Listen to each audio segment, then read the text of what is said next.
qué envidia que me da. ¿Qué te Me envidia? da envidia porque nosotros nos estamos abrigando cada vez más. Sí. Cada vez más abrigados, Sí. con sacos más gruesos, con guantes, sabemos con qué ponernos. bufanda, con Sí. gorrito. ¿Y Y él? en la otra parte del charco, allá cruzando el Se está charco, desabrigando cada vez nuestro más. corresponsal exclusivo en Europa, el doctor Marcelo D'Aloisio, nos recibe el manga de camisa, Camisita. como decía mi abuela. Camisita y corbata. Qué bárbaro. Claro. Lo envidiamos sanamente. Hola Marcelo, ¿cómo va? Muy buenos días para nosotros. Un gustazo enorme, Mercedes, Mariano, ¿qué tal? Muy buenos días para todos. Sí, se nota. Ahora estamos jugando un poco a las escondidas con el sol, pero tenemos una temperatura de 28 grados centígrados. Son los primeros calorcitos de este verano que nos espera en la capital italiana, por lo cual no podemos quejar. ¿Quién les habla? Siendo socio vitalicio del Club de Verano, Sí. no hay mejor noticia que esta linda temperatura. Exactamente. Socio vitalicio del Club de Verano. Lo acompañamos en ese equipo. Lo dejamos afuera, entre el Milan y el Napoli. Estamos en veredas opuestas, pero en esta vamos. No, ahí vamos todos con En él. esta Muy vamos por la bien. vereda del sol, como dice el refrán. Bueno, Marce, qué bueno que estés disfrutando de esas temperaturas, porque a los que nos gustan esas temperaturas las añoramos, así que está bueno. Y nos contagias un poco de calorcito desde allá. Sí. Marce, te sacamos ahora de ese tema porque hay muchas noticias para que nos cuentes, sobre todo este terrible incendio, ¿no? En Austria. Contanos, un incendio mortal. Con mucho gusto, así es, efectivamente, 3 pacientes han muerto esta mañana, durante esta madrugada, justamente en este incendio que se ha desatado en la habitación de un hospital a unos 20 kilómetros de Viena, de la capital austríaca. Estamos viendo las imágenes. Todo oscuro porque esto ocurrió a la 1 de la madrugada nuestra, 5 horas menos en Argentina. Hay 20 personas que resultaron heridas, pero están fuera de peligro. 90 pacientes han tenido que ser evacuados de este hospital. Todavía no se sabe el origen del fuego, por qué motivo se desató este incendio. Y lo que más preocupa es que estamos hablando de un país, entre comillas, desarrollado. Es verdad que todo puede ocurrir absolutamente en cualquier lugar del mundo. Lo que más capta la atención es que no es la primera vez que se desata un incendio en los hospitales europeos y sobre todo en estos países ricos y desarrollados, ¿no es cierto? Bueno, todo esto ha pasado en una localidad, como les comentaba, que está ubicada a unos 20 kilómetros de Viena, se llama Moldinge, y hasta ahí se han tenido que desplazar más de 170 bomberos con más de 30 vehículos a disposición, así que bueno, veremos qué novedades tendremos con el pasado de las horas al respecto y ojalá que sea la última vez que tengamos que estar, lamentando la muerte de pacientes por culpa de un incendio dentro de un hospital. No se sabe, por ejemplo, la edad que tiene uno de los tres, pero los otros 2 pacientes que han fallecido, uno tiene 78 años y el otro 81, ¿no es cierto? Sí, tremendo, ¿no? Estas noticias que son realmente escalofriantes. Terrible. ¿No? Uno se pone a pensar cómo se ha dado, las consecuencias y demás son realmente muy tristes. Vamos a otro país, nos vamos a Alemania. Y uno cuando piensa en Alemania, la todopoderosa, una potencia a nivel mundial, en donde dice, los trabajadores allí no van a perder poder adquisitivo. Sin embargo, esto es posible, Marcelo. Totalmente, y hacen ustedes muy bien en subrayar en la desarrollada Alemania, porque cuando uno habla de Alemania cree que estamos haciendo referencia a un país donde no hay problemas. La inflación está afectando también a los alemanes, sobre todo a los asalariados, ¿no? Aquellos que tienen un sueldo fijo todos los meses, obreros, empleados, ni hablar de los jubilados, ¿no? Bueno, la persistente inflación que están teniendo los alemanes ha vuelto a traducir, en un descenso neto del salario real. El poder adquisitivo, fíjense en ustedes, Mercedes, Mariano, estimados amigos, de los alemanes trabajadores ha caído en el primer trimestre de este 2023 en un 2,3% interanual. 2,3% interanual. Claro, puede parecer poco si comparamos esta cifra con la que manejamos nosotros en otros países que conocemos muy bien. Y saben ustedes a qué país me refiero. Pero el contexto es lo que vale, ¿no? Sin embargo, esta inflación que ellos están teniendo es una noticia impactante para Alemania y para toda Europa. Fíjense, durante este primer trimestre del 2023, la inflación que han tenido los alemanes ha sido del 8,3%. Claro. En otros países estaríamos festejando si tuviéramos una inflación interanual de este índole, pero para los alemanes es una locura, una pesadilla, ¿no? Y le digo además, el poder adquisitivo se hubiera perdido aún más si no hubiese habido una especie de prestación voluntaria por parte de algunas empresas a sus trabajadores de unos 3.000 euros al comienzo de este año, libre de impuestos, porque si no, la caída justamente del poder adquisitivo hubiera sido mayor. ¿Dónde queremos llegar con esta información? Que ningún país se salva. Puede ser Alemania, puede ser otro país, pero cuando hay inflación poca, realmente terminan pagando las consecuencias los asalariados, obreros, empleados y jubilados, como decíamos recién, ¿no?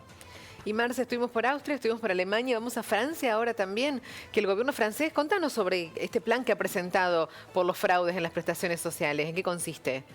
Prestaciones sociales, por ejemplo, subsidio que paga el Estado. Bien. O jubilaciones que le paga el Estado a los jubilados, a propósito de jubilaciones, ¿no es cierto? A ver, yo esta mañana estuve escuchando al ministro de Economía francés, un tal Gabriel Attal. Lo estamos viendo en pantalla. Y este señor en esta entrevista esta mañana dijo claritamente: todos los franceses jubilados que cobran sus saberes y que están radicados en el exterior van a tener que presentarse todos los meses en la sede de un consulado francés o al banco donde cobran, digamos, los saberes, para demostrar que están vivos. ¿Por qué? Porque vivos hay en todos lados, ¿no es cierto? Bueno, se ha descubierto una enorme cantidad de personas que cobraban las jubilaciones de franceses que ya habían muerto. Y ojo que esto no pasa solamente en Francia, ha pasado también acá en Italia.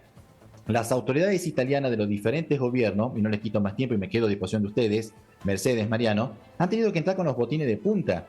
¿Por qué? Porque se ha descubierto que había hijos, nueras, yernos de italianos emigrantes, por ejemplo en Argentina, digamos, o en Venezuela, que estaban cobrando las jubilaciones de sus seres queridos que ya habían fallecido. Claro. Y realmente eso es un fraude, digamos, contra el Estado. Es un delito penal.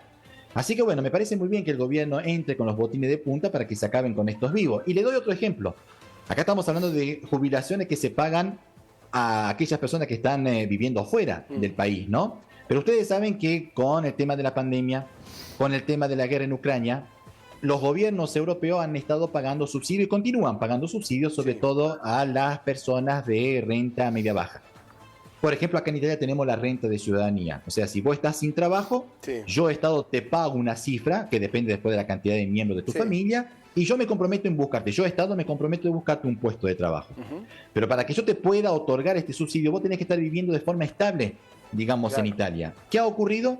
Que se ha descubierto mucha gente que cobraba esta renta de ciudadanía en euros, pero que vivían en la, digamos, crítica Venezuela, o que hasta inclusive vivían en Argentina y gozaban del cambio peso-euro y vivían como reyes en Argentina cuando tendrían que haber estado viviendo acá. Se le cuatriplicaba o triplicaba la asignación, ¿no? o esa ayuda económica.